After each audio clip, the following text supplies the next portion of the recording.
In this video I'm going to show you how to retarget characters from ZooTools using Maya to Unreal Engine 5.4. So open the content folder, create 3 folders, one for your character, one for your materials and one for your retargeted animations.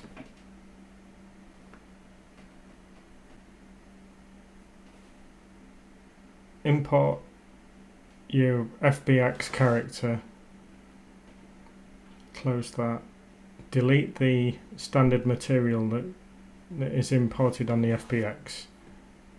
Make sure that you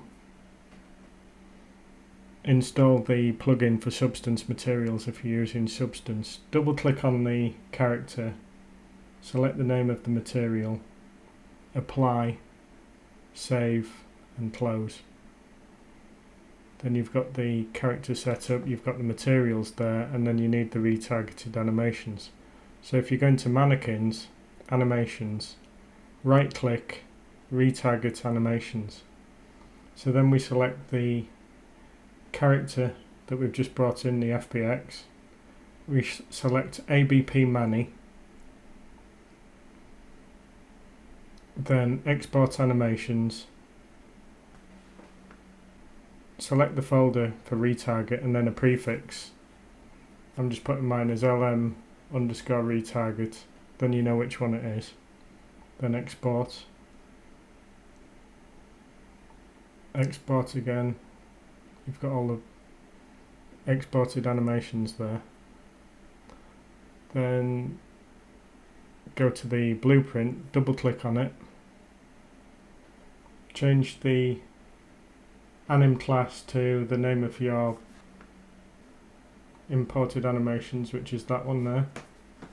Change the static mesh to your character and then compile, save, close.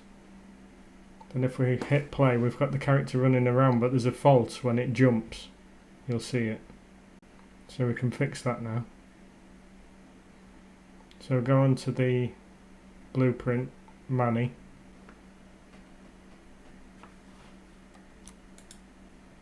In the animation graph you find the land state.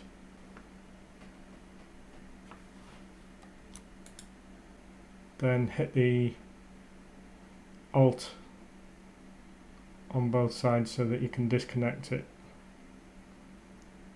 Then connect this one to this one. Press compile. Save, close it, press play, and now you've fixed it. You've got your Maya character that you built with ZooTools running around in Unreal, ready to build a game. So it's all looking cool. That's the end of the tutorial.